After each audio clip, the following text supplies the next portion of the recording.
राजकुमारी जोगन बनकर पी गई विष का प्याला। हे श्याम की सीता जी के राम की, राधा जी के श्याम की सीता जी के राम की। शाम सबेरे जपले बंदे, शाम सबेरे जपले की, राधा जी के श्याम की सीता जी के राम की, राधा जी के श्याम की सीता जी के राम की, राधा जी के श्याम की सीता जी के राम की, राधा जी के श्याम की सीता जी के राम की। बोले बांके बिहारी आरती गाऊं, बांके बिहारी तेरी आरती गाऊं, हो आरती गाऊं प्यारे, आरती गाऊं प्यारे, तुमको दिखाऊं बांके बिहारी तेरी आरती गाऊं, बांके बिहारी तेरी आरती गाऊं।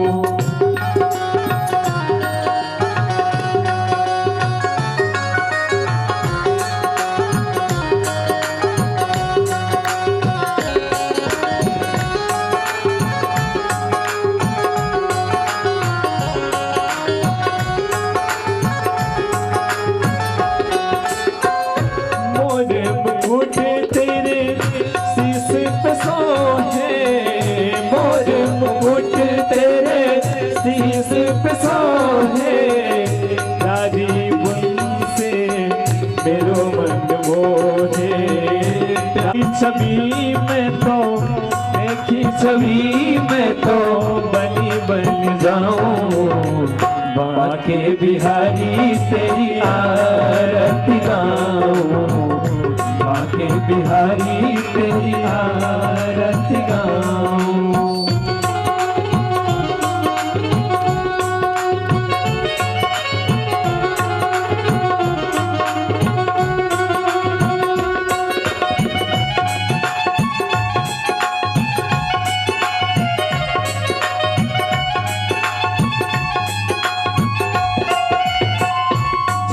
से निकली है गंगा प्यारी, चरणों से निकली है गंगा प्यारी, जिसने सारी दुनिया तारी, जिसने सारी दुनिया तारी। उन चरणन के मैं, उन चरणन के मैं दर्शन पाऊं, बांके बिहारी तेरी आरती गाऊं, बांके बिहारी तेरी आरती गाऊं।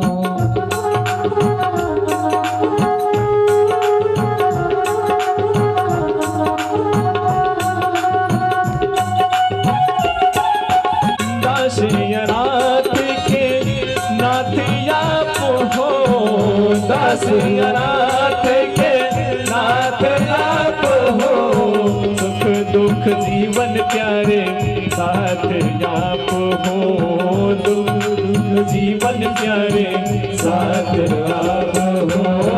प्यारी छवि पे मैं, प्यारी छवि पे मैं बलि बन जाऊं, बांके बिहारी तेरी आरती गाऊं, बांके बिहारी तेरी आरती गाऊं।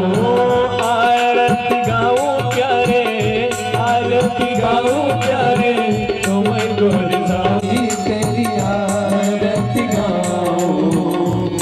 पूर्ण गौरम करुणावतारम संसार सारम भुजगेन्द्रहारम सदा वसन्तं हृदयारविन्दे, सदा वसन्तं भवानी सहितं नमामि। त्वमेव माता च पिता त्वमेव, त्वमेव बन्धु च सखा त्वमेव, त्वमेव बीजा द्रविणं त्वमेव, त्वमेव बीजा द्रविणं त्वमेव, त्वमेव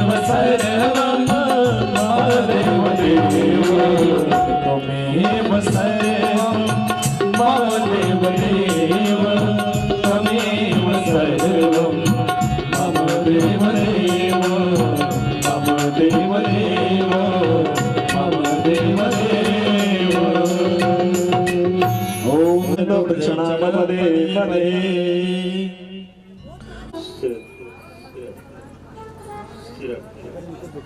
कुर्सी लगा दीजिए।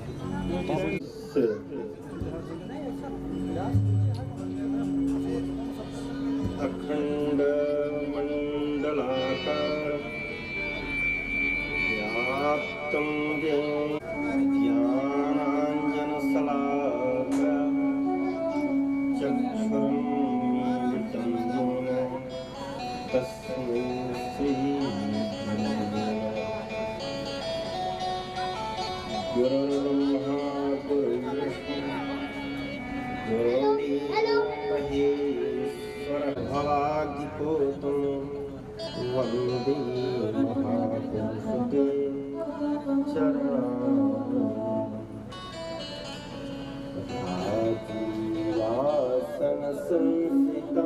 सुरनुतां विद्यामधीते प्रदाम्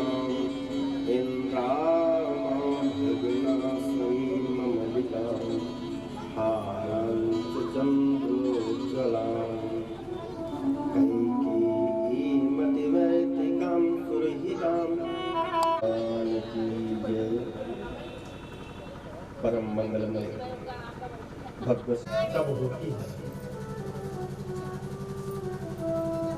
जन्मांतरी भवेत् पुण्यं तदा भागवतम लभेत्। जब जन्म जन्मांतर कल्प कल्पांतर का पुण्य उदय होता है तब ये श्रीमद् भागवत की अमृतमय कथा होती है। पैसा चाहे कितना रहे जिस व्यक्ति के पास वो सोचता रहेगा, लेकिन ये भागवत कथा नहीं करता। श्री राधे गोपाल भज श्री राधे।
चाहे भागवत की कथा हो चाहे राम की कथा, सब में संकीर्तन कराया।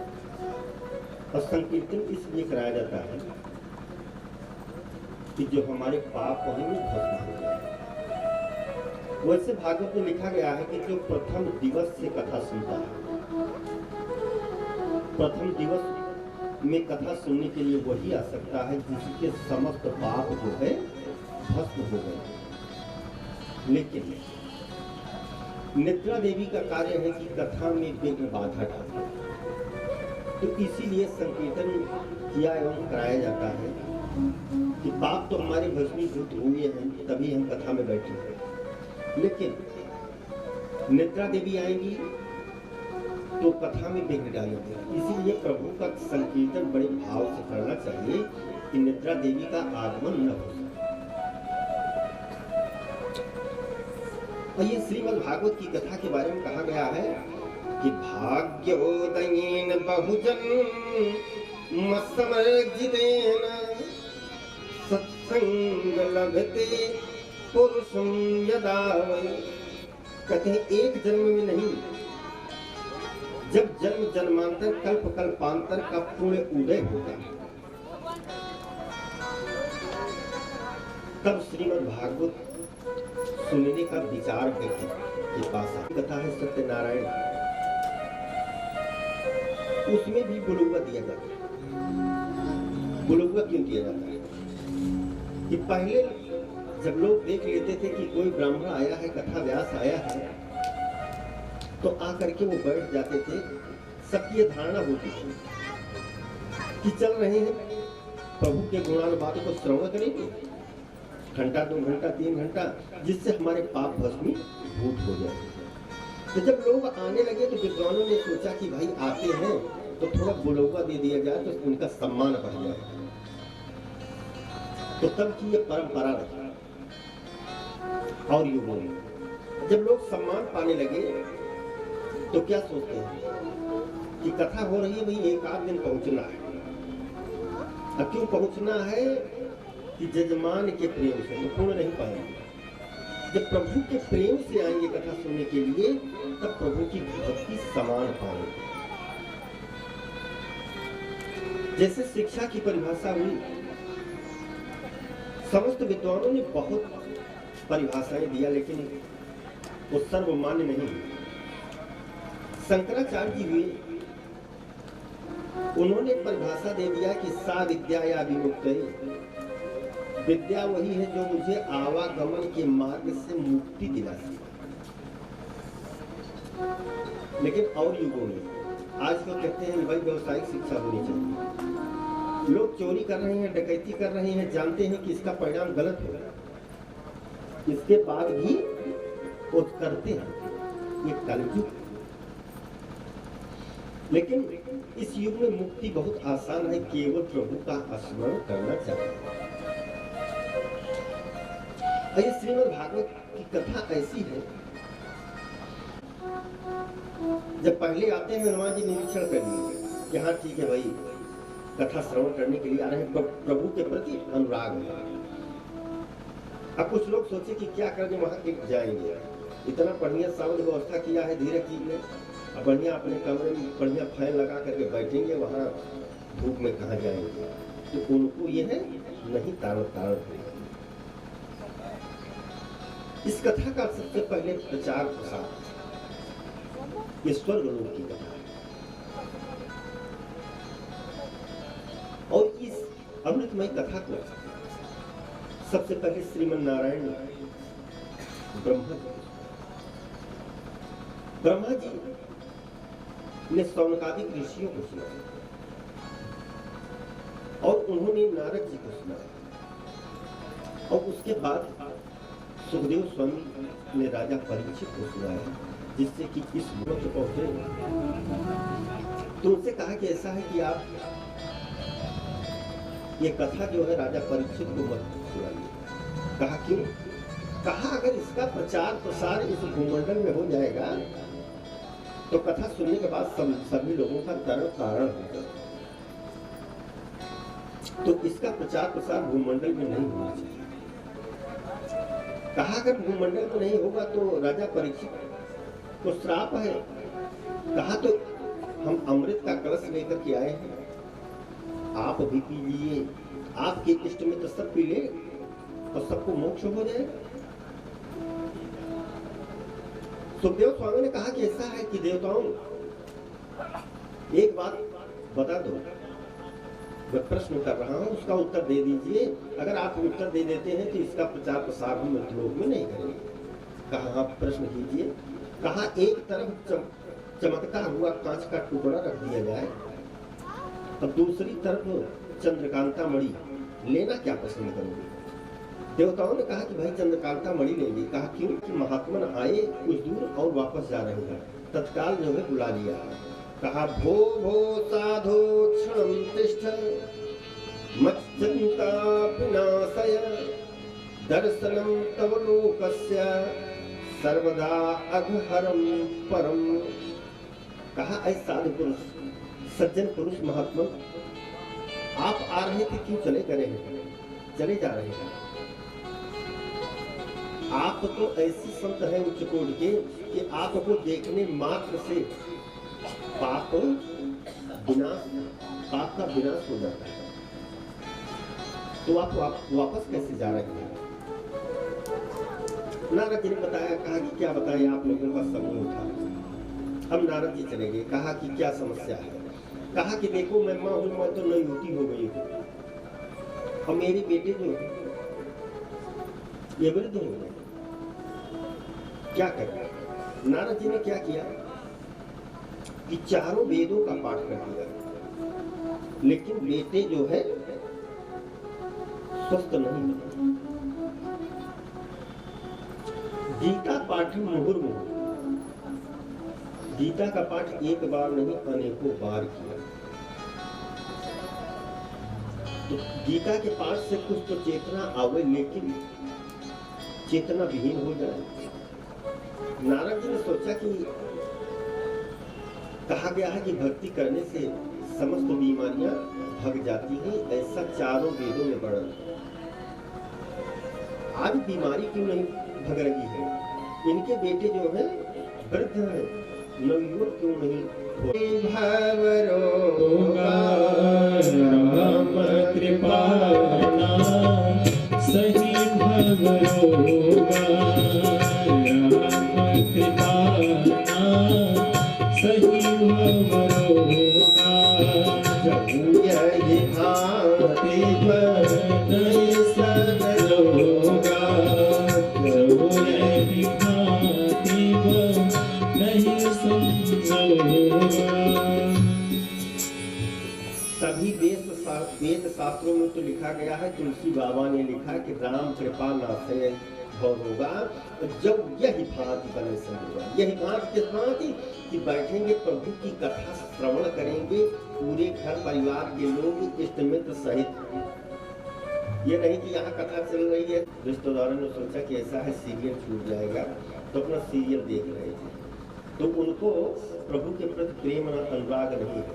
अब बाद में हमारे पास आए कि महाराज जी बताइए, हम बहुत परेशान हैं। कहा परेशान तो रहेंगे, जब कथा होगी प्रभु का तो सीरियल आप लोग देखेंगे। तो जब प्रभु की कथा हो रही है तो सुनो।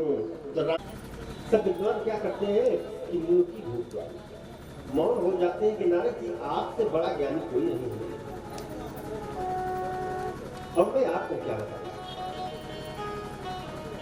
अब नारद जी जो है सीधा पहुंच गए बद्री विशाल, जहां पर कि कार्तिक ऋषि थे, कनक संगम सनातन कनक कुमार, जिनका केवल एक लक्ष्य था कि प्रभु की कथा सुनना एवं सुनाना, और कोई कार्य नहीं। सौनकादिक ऋषियों ने देखा तो नारद जी को देख करके प्रसन्न हुए कि आज जो है बड़े महान संत का आगमन हुआ, सत्संग होगा। लेकिन देख रहे हैं कि उनका मुखमंडल मलिन हो गया।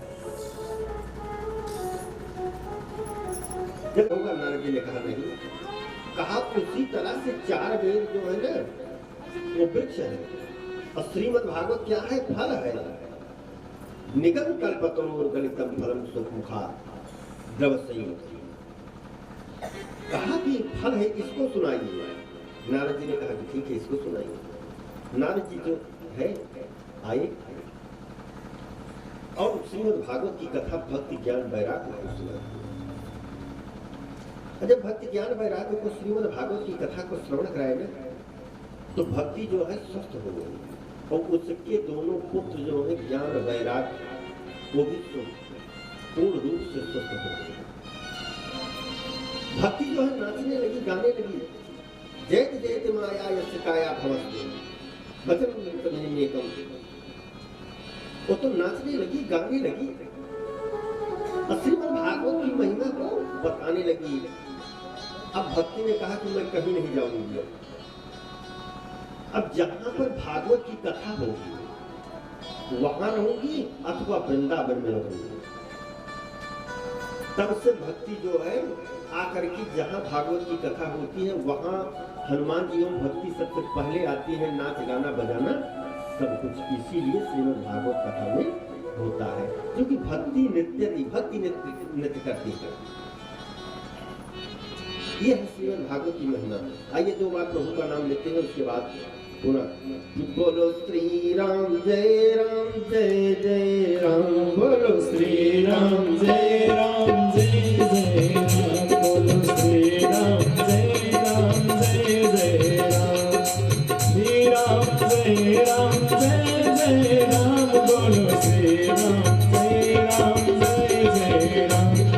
श्री राम जय राम जय जय राम।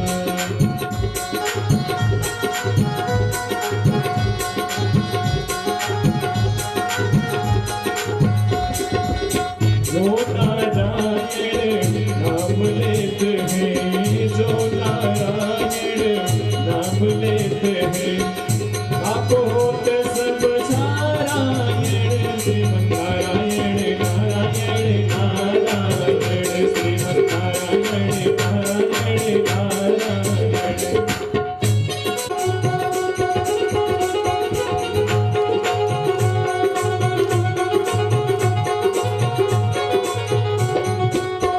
जमुना की धीरे धीरे धेनु चरावे स्वामी, जमुना की धीरे धीरे धेनु चरावे स्वामी, मुख पे मुरली नारायण श्रीमन्नारायण नारायण नारायण श्रीमन्नारायण नारायण केशव नारायण नारायण नारायण केशव नारायण नारायण नारायण श्रीमन्नारायण नारायण नारायण श्रीमन्नारायण नारायण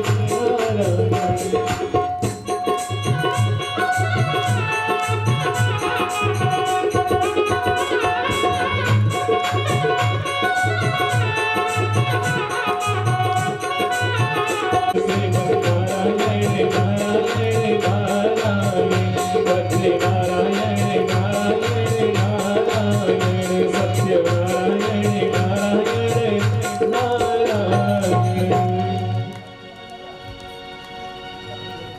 अगली कथा आती है, प्रश्न करते हैं, आप कर सकते हैं कि ये मानवा पापकृतस्तु सर्वदा सदा दुराचारगत विमानः क्रोधाग्निदग्धः कुटिलस्य कामिनः सप्ताहयज्ञेन कलो पुनः। कहते हैं, ऐसी कथा सुनाते हैं कि ये मानवा पाप कृतस्तु सर्वदा, कि इस कथा को कौन कौन सुन सकता है, ये मैं प्रश्न खत्म कर देता हूं। मैं ये बता रहा हूं कि इस अमृतमयी कथा को जो व्यक्ति सुनता है, जिसकी कथा कहने चल रहा हूं, तो जब तक इस भूमंडल पर रहा तब तक अत्याचार, दुराचार, व्यभिचार, पापाचार सब कुछ करता रहा, और अंत में मृत्यु हो जाने के बाद, भूत प्रेत योग में जाने के बाद, इस अमृतमयी कथा को जब श्रवण कर लिया ना, यस्य श्रवण मात्रेण पापहानि प्रजायते, यह कथा सबसे पहले रखी गई, और पहले रखी गई तो लिखा गया कि यस्य श्रवण मात्रेण पाप हानि प्रजायते। इस कथा को जो सुन लेता है सबसे पहले, वही जो हमने बताया कि जो पहले आते हैं उनके ऊपर हनुमान जी की अहेतुकी कृपा होती है, भक्ति प्रदान करते हैं, भक्ति प्रदान करते हैं तो फिर वही कोई बीमारी नहीं होती। वही यहाँ लिखे हैं, यस्य श्रवण मात्रेण पाप हानि प्रजायते, सबसे पहली कथा है, और लिखते हैं कि इसको सुनने से पाप हानि प्रजायते, पाप की हानि हो जाती है, दूर भग जाता है, इसलिए इसको सबसे पहले रखा है, क्योंकि कथा वही सुनता है। हमने बताया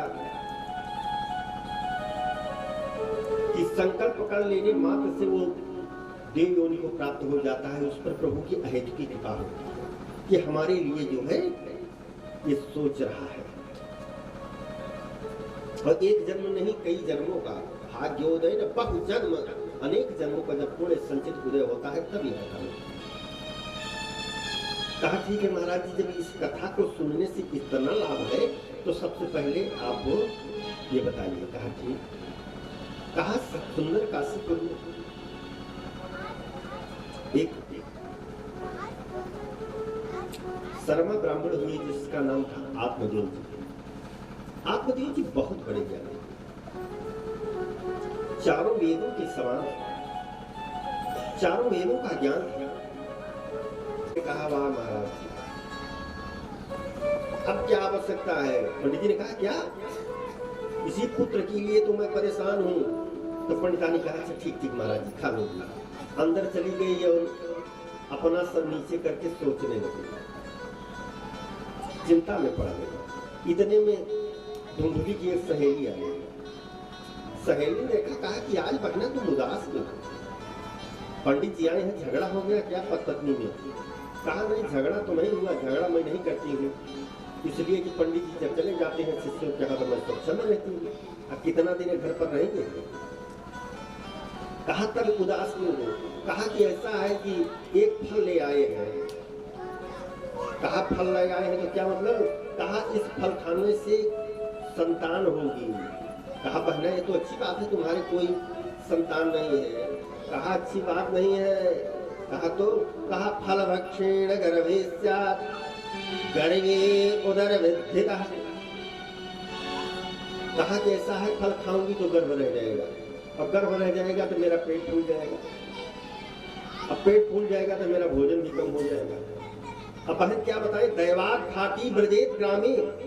अगर कभी ईश्वर नाराज हो गया, गांव में डकैती पड़ गई ना तो सब भाग जाएंगे। हम जब भोजन कम करेंगे तो कहाँ भाग जाए पाओगे? अरे बहन फिर डकैत लोग हम ही को मारेंगे कायदे से, तो इसलिए फल नहीं खाऊंगी। उसकी सहेली ने कहा कि नहीं खाओ भाई, संतान जो है आवश्यक है। अरे कहा कि बहन तुम नहीं समझती हो, बाबा बैरागियों के चक्कर में नहीं पड़ना चाहिए। देखिए सुखदेव स्वामी जो है अपनी माँ के गर्भ में 12 वर्ष तक रहे।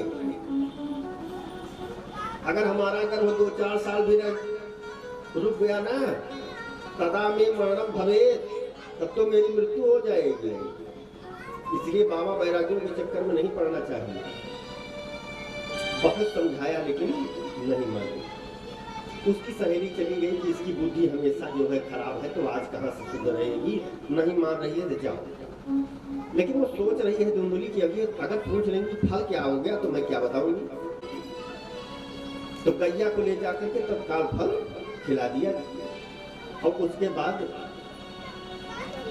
पंडित जी के समक्ष कुछ दिन के बाद जा करके पेट में कपड़ा बांध करके फुला करके पहुंची। कहा कि देखिए पंडित जी फल तो बड़ा ताकतवर निकला।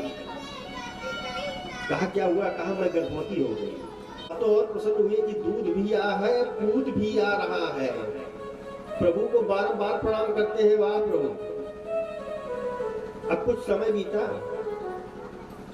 अब जैसे धुंधली की बहन को लड़का हुआ तो एक तरफ से सूचना आई कि धुंधली की बहन को लड़का हुआ, और उसी सूचना के साथ लड़का आ गया धुंधली के पास। अब कुछ देर के बाद सूचना आ गई कि भाई धुंधली के बहन के तो लड़का हुआ था लेकिन वो खत्म हो गया। आप मदेव ने कहा कि चाहे जो हो ठीक है। और इधर सूचना हो गई कि पंडित जी आपको पुत्र रत्न की प्राप्ति हो गई। पंडित जी फिर पुनः उछल पड़े, ब्राह्मणों को बुलाया, खूब दान दिया। कहा आज भी ब्राह्मणों की कृपा से ये देखिए चौथे पन में मुझको पुत्र मिला है। धुंधली जाकर के पंडित जी से कहती है कि देखो भाई बच्चा तो हो गया लेकिन हमारे स्तन में दूध नहीं हो रहा।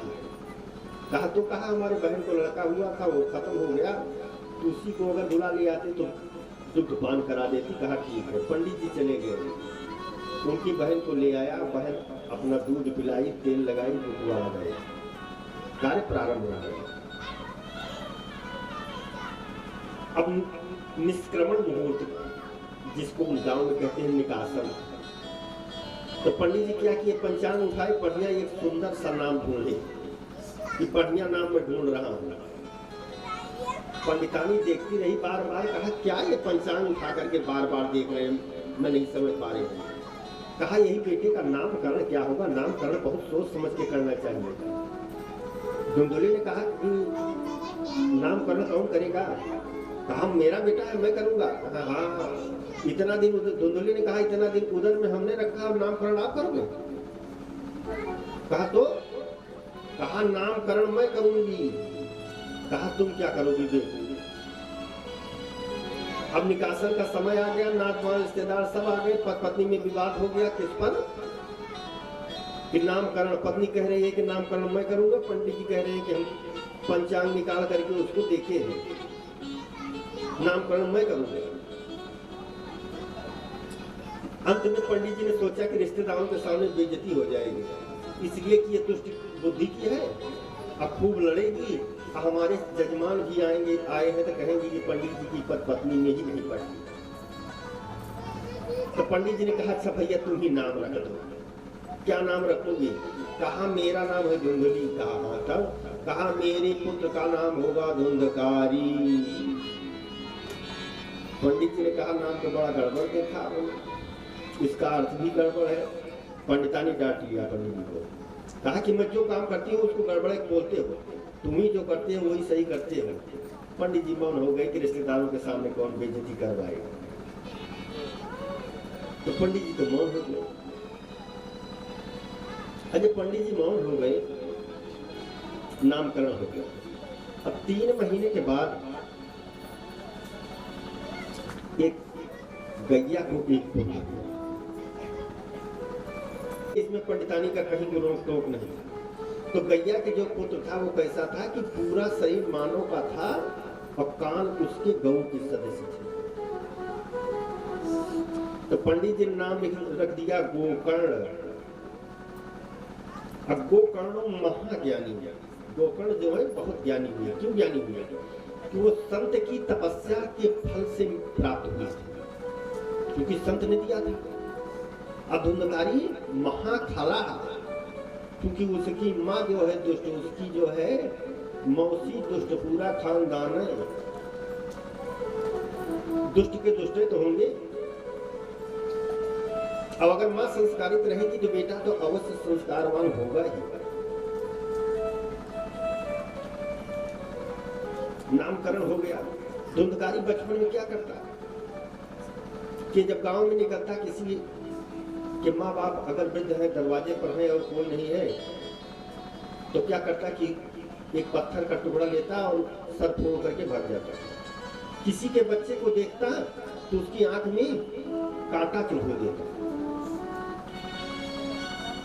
बहुत अत्याचार करने लगा। जैसे उम्र बढ़ रही है वैसे अत्याचार बढ़ने लगा। अब गोकर्ण जी बहुत बड़ी ज्ञानी, बहुत बड़ी तपस्वी, सब कुछ। अब पंडित जी जब आए, सर फोड़ दिया, हमारे बेटे को कुएं में डाल दिया, हमारे बेटे की आंख को फोड़ दिया, इस प्रकार से उलाहना देने लगे।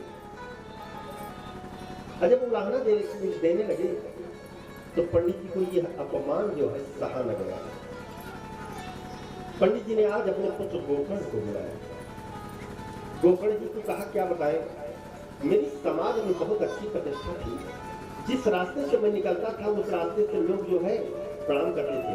आज मैं घर आ जाता हूँ तो गांव के लोग जो हमको सम्मान देते थे ना, ये धुंधकारी जो है सबके माँ बाप को मार मार करके हमको आकर के हमारी बेइज्जती कर रहे हैं। इसलिए पिताजी इसलिए कह रहे हैं कि गोकर्ण से कि ऐसा है कि बेटा मैं घर में नहीं रहूंगा।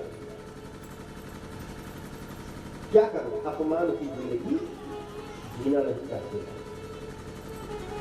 निष्ठा कहा पिताजी, कहा क्या? कहा ये हाड़ मांस पर देहे इस्तेमाल सुधरे, इस पर आप आसक्त हैं। चौथा पन लग गया है पिताजी, भजन करो। बहुत बढ़िया उपदेश दिया है। आइए हम आप लोग भी उपदेश का अनुकरण कर ले और वही उपदेश जो है अपने जीवन में उतारें। कि 4 दिन कई जिंदगानियां भजले हरि, 4 दिन के जिंदगानियां भजले हरे, 4 दिन की जिंदगानियां भजले हरे। भजले हरि प्राणी भजले हरि, भजले हरि प्राणी भजले हरि। 4 दिन के जिंदगानियां भजले हरि, 4 दिन की जिंदगानियां भजले हरि।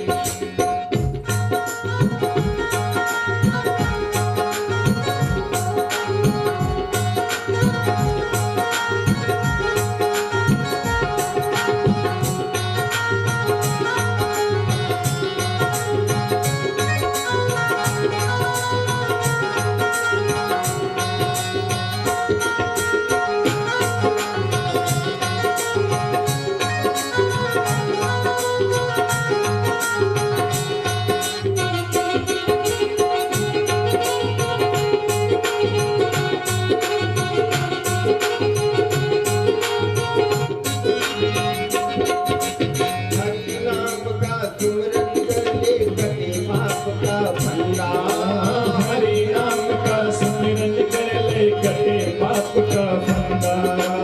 हरि नाम का सुमिरन कर ले कटे पाप का फंदा। हरि नाम का सुमिरन कर ले कटे पाप का फंदा। लगिया हथवा रमणिया भजे हरि। लैया हथवा मारा मैया भजले हरे चार गत के जिंदगानिया भजले हरे।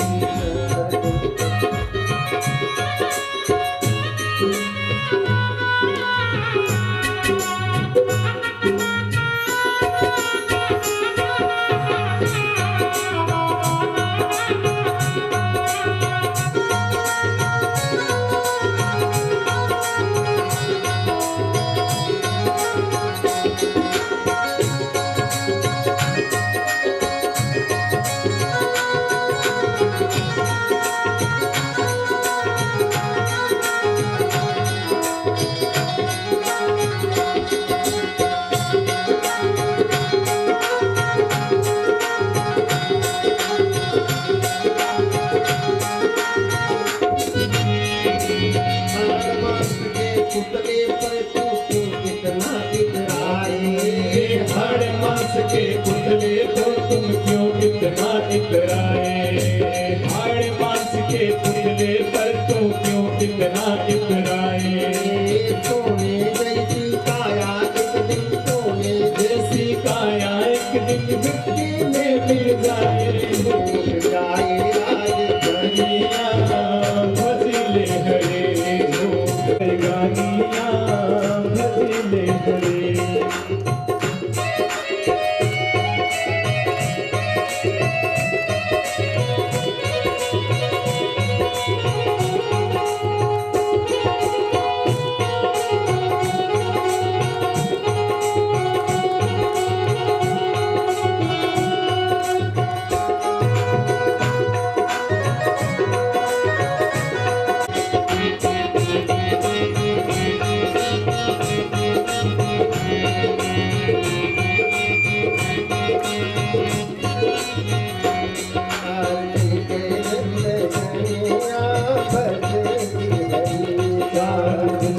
जिंदगानिया भजले हरे। हाँ भजले हरि प्राणी भजले हरि। हाँ भजले हरि प्राणी भजले हरि। चार दिन की जिंदगानिया भजले हरि। चार दिन की जिंदगानिया भजले हरि। चार दिन की जिंदगानिया। वास्तविकता यही है कि 4 दिन का जीवन है। जब गोकर्ण जी हैं, गोकर्ण जी के पास बुलाना आता है। गोकर्ण जी ने कहा हम भी नहीं रहेंगे। वो भी चले गए काशी और वहीं पर तपस्या किया और शिक्षा ग्रहण किया। अब धुंधकारी अकेले रह गए। जब अकेले रह गया तो धुंधकारी क्या करता है कि 5 वेश्याओं को लेकर जाता है, चोरी करता है, डकैती करता है, राहजनी करता है। आप पिताजी बहुत पैसा दिए हैं शिष्यों के यहाँ से ले आकर के। मैं कहा हाँ, कहा दो मदिरा पीने के लिए। हम माता जी ने दे दिए। जब तक पैसा रहा देती रही। जब पैसा खत्म हो गया तो फिर कहा बर्तन दीजिए, बेच करके हम मदिरा पिएंगे।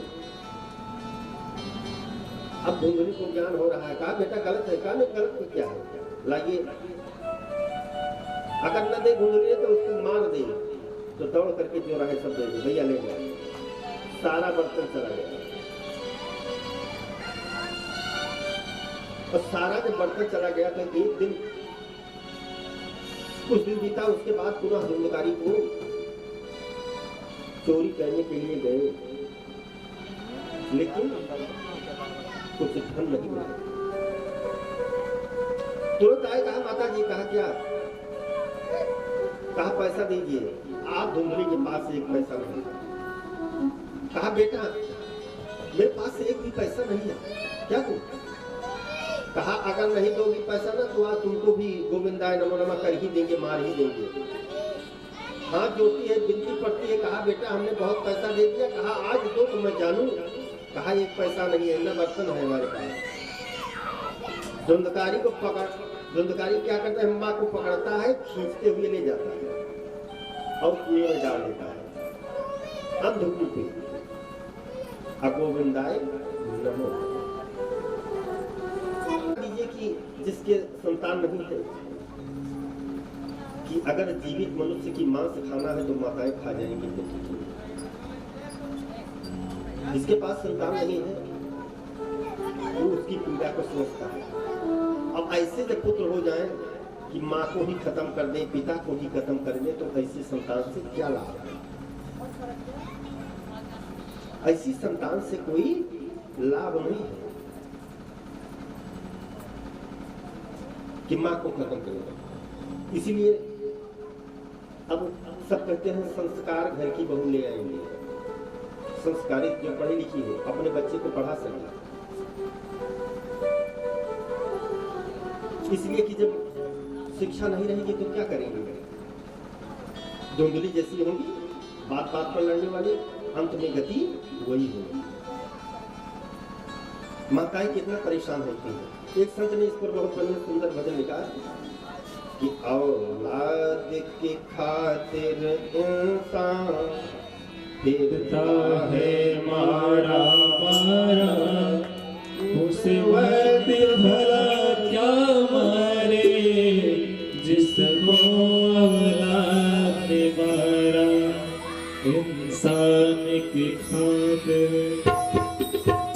औलाद की खातिर इंसान फिरता है मारा मारा, उस वक्त भला क्या मारे जिसको औलाद मारा।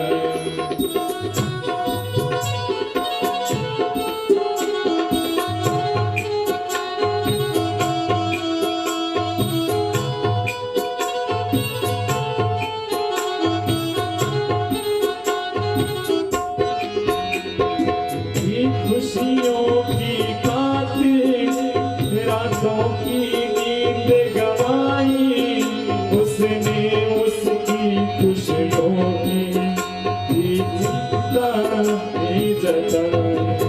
जिसको चाहा था उन्होंने, जिस जाने से ज्यादा प्यारा, उस वक्त भला क्या मारे जिसको औलाद मारा। औलाद की खातिर इंसान फिरता है मारा मारा, उस वक्त भला क्या मारे जिसको औलाद मारा।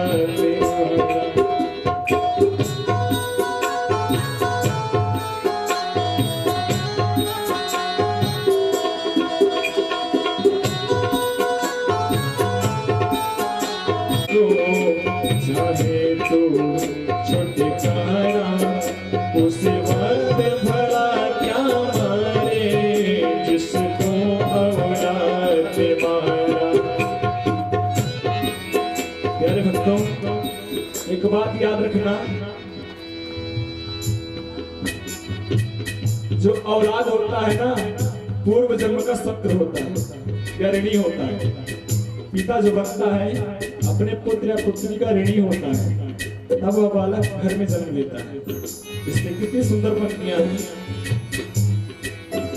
औलाद की खातिर इंसान फिरता है मारा मारा, उस वक्त भला क्या मारे जिसको औलाद मारा। उस वक्त भला क्या मारे जिसको औलाद मारा।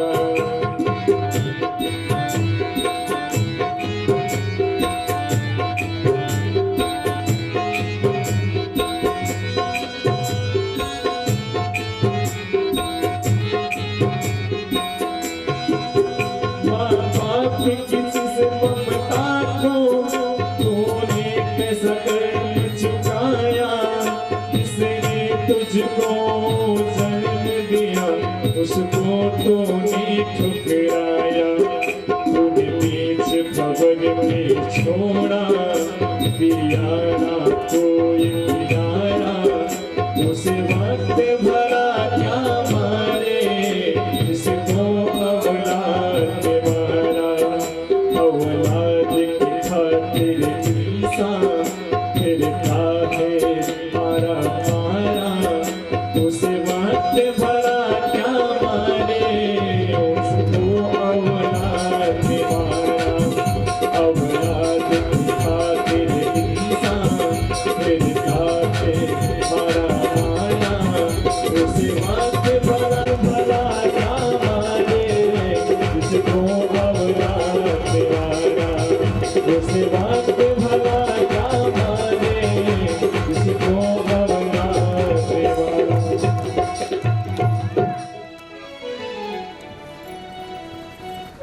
वास्तविकता ये है कि जब हम धर्म करते हैं तो हमको अगले जन्म में सुंदर संतति की प्राप्त होगा। वो पुत्र कैसा होगा? जो धर्म पुत्र होगा। वो पिता माता को पुण्य नाम नर्क से उद्धार कराएगा, वो तीर्थाटन कराएगा,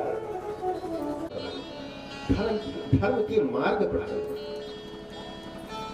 अधर्म का चिंतन न करेंगे। इस कथा से यही ज्ञान अर्जन होता है। अब जब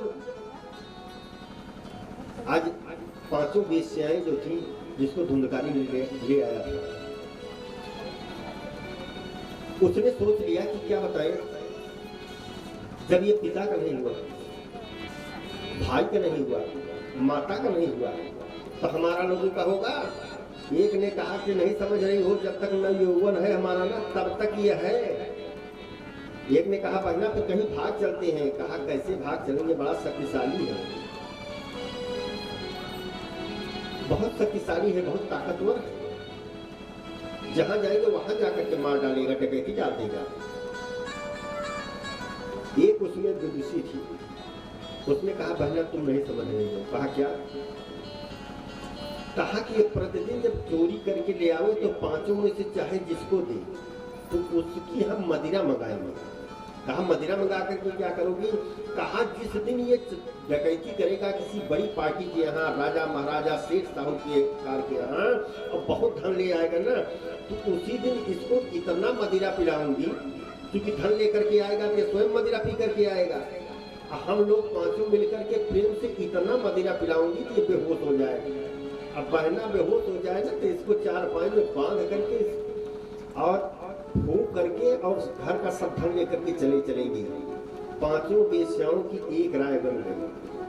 अब धुंधकारी चोरी करता है, ले आकर के किसी भी वेश्या को देता है, किसी भी अपनी धर्म पत्नी को। वेश्याएं क्या है?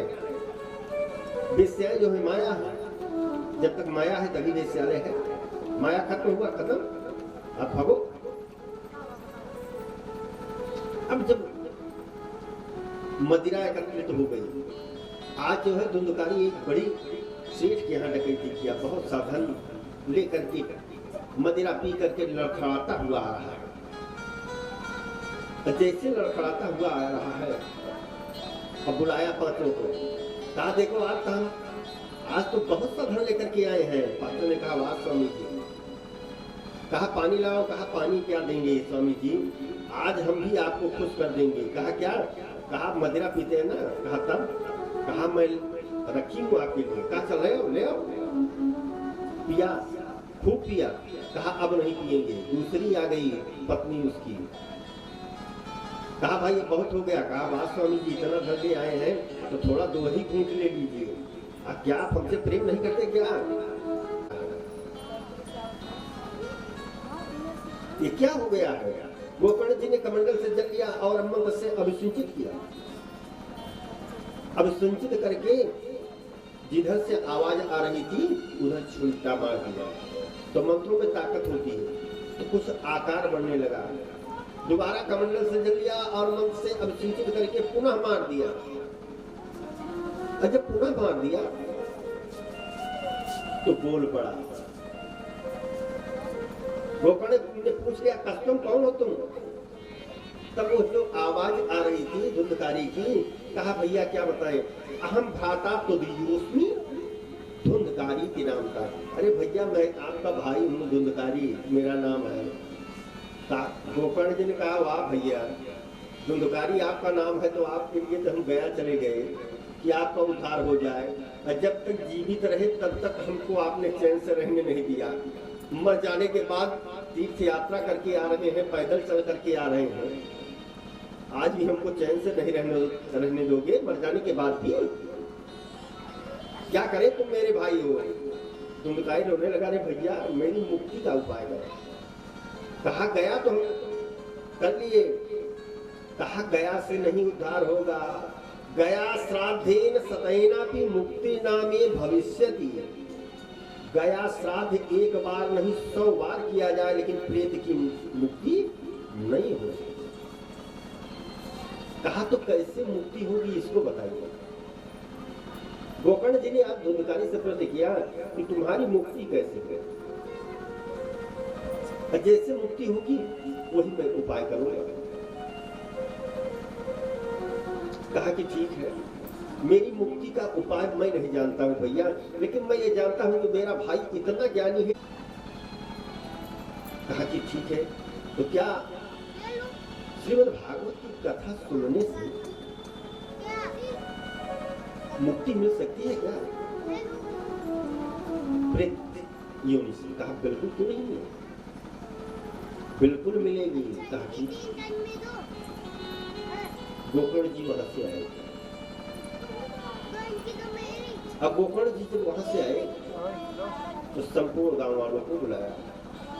कहा भाई ऐसा है कि श्रीमद् भागवत की कथा है और इसमें सबको बताए हैं सूर्यदेव भगवान की समान मुक्ति मिलेगी, तो आप लोग अपने अपने कामों में विराम दे दीजिए। बाकी तो जब तक जीवन है तब तक विश्राम एक क्षण का भी नहीं है, लेकिन सबके लिए टाइम निकालना पड़ता है। सबने कहा क्या करना है? कहा श्रीमद् भागवत की कथा। कहा कि श्रीमद् भागवत की कथा का अनुष्ठान हुआ। कोई विद्वान नहीं बन रहा है, गोकर्ण जी स्वयं बक्ता बन करके व्यास मंच पर विराजमान होकर के गांव के ही एक वैष्णव ब्राह्मण को जजमान बना करके श्रीमद् भागवत की कथा को श्रवण करा रहे। जैसे श्रीमद् भागवत की कथा को श्रवण करा रहे हैं, धुंधकारी जो है देख रहा है कि मैं कहाँ बैठ करके कथा सुन लूं, क्योंकि कथा सुनने से ही मुक्ति मिलेगी। तो कहीं नहीं जगह पाया तो एक जगह पर एक बांस का टुकड़ा पड़ा हुआ था, तो वहीं पर वो जा करके सूक्ष्म रूप धारण करके श्रीमद् भागवत की कथा को श्रवण किया।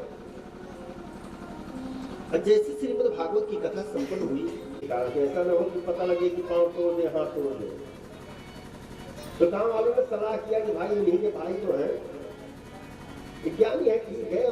धुंधकारी के कहने पर बहुत गए हैं, बहुत बेगारी किए हैं। अब गोकर्ण जी कह रहे हैं चल करके हम 3 घंटा बैठे रहे। तो वो जो जितने लोग आए थे सब आपके प्रेम से आए थे। चाहिए भागवत भगवान परमात्मा श्री कृष्ण भगवान के प्रेम से आना चाहिए। कहा तब कहा कि ऐसा है उनको बता दीजिए। अब आपको यह था कि सूर्यदेव भगवान ने भी बता दिया है, तो मालूम नहीं कितना खर्च वर्च कर रहे हैं, लाभ होगा कि नहीं होगा। तो जाओ इसका अनुष्ठान पूरा करो, और जब इसका अनुष्ठान पूरा करोगे ना, माया को छोड़ करके तो निश्चित आपका कल्याण होगा। आ गए पुनः अगले श्रावण महीने में, और श्रावण महीने में जब पहुंचे तो समस्त गांव वालों को बता दिया। बताने के बाद पुनः श्रीमद् भागवत की कथा को का आयोजन किया। जैसे 7वां दिवस हुआ विश्राम दिवस, वैसे बड़ा सा विमान आया, और बड़ा सा विमान आया।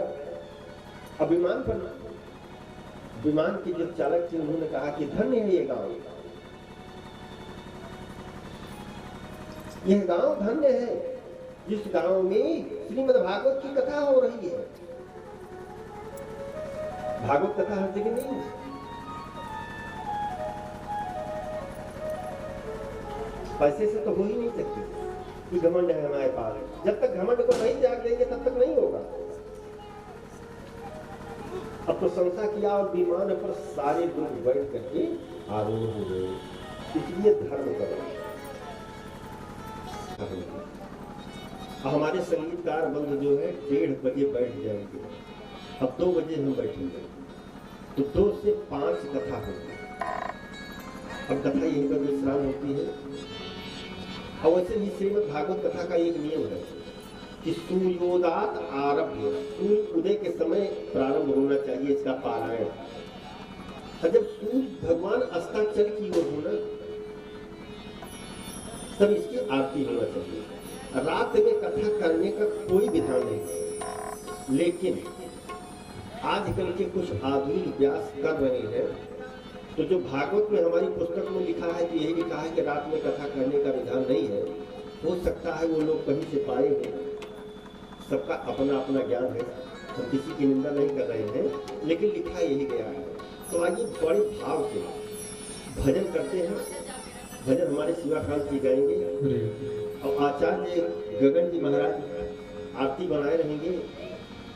आरती का जब समय आएगा तो सबसे पहले आप उठ करके ये मंडप की आरती करेंगे वहाँ, और उसके बाद यहाँ आकर के पूरे परिवार नात बात के साथ, क्योंकि आप जो कथा कर रहे हैं ना, आप सहित परिवार सबको तरने के लिए कर रहे हैं, तो सब लोग मिलकर के आरती करेंगे। पहले एक बार झूम करके भजन करते हैं और उसके बाद फिर पुनः आरती होती है। कल से आप लोग 2 बजे आ ही जाए। जय श्री राधे, जय श्री श्री। ओ पापी मन जय हो, कर ले भजन, आया है दर पे तो कर ले नमन, बाद में प्यारे पछताएगा जब पिंजड़े से पंछी निकल जाएगा, जब पिंजड़े से पंछी निकल जाएगा, जब पिंजड़े से पंछी निकल जाएगा। ओ पापी मन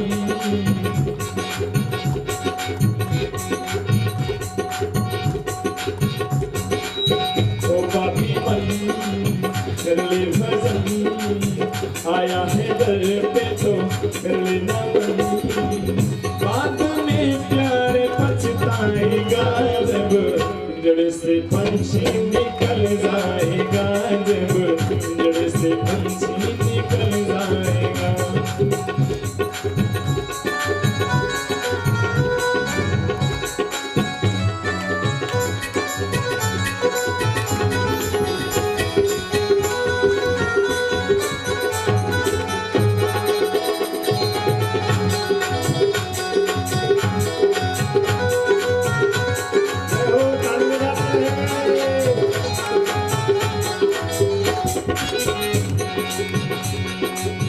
क्यों करता है मेरा तेरा, क्या तेरा है क्या है मेरा, क्या तेरा है क्या है मेरा। खाली हाथ आया है खाली हाथ जाएगा, जो भी खजाना है यही रह जाएगा, बाद में प्यारे पछताएगा जब पिंजड़े से पंछी निकल जाएगा, जब पिंजड़े से पंछी निकल जाएगा।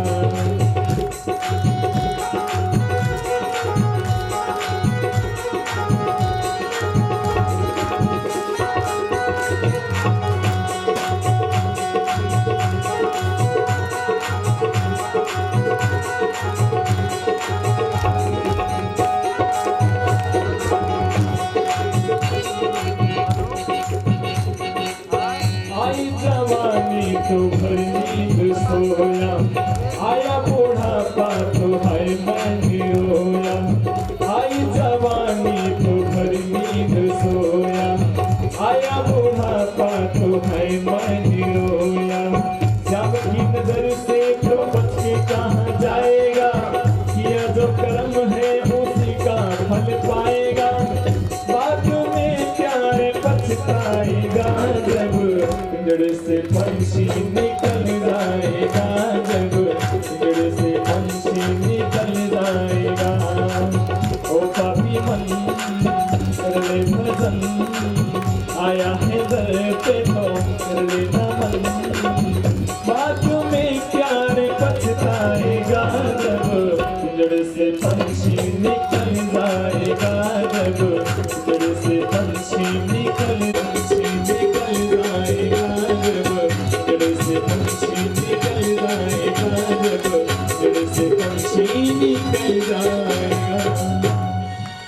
भागवत भगवान की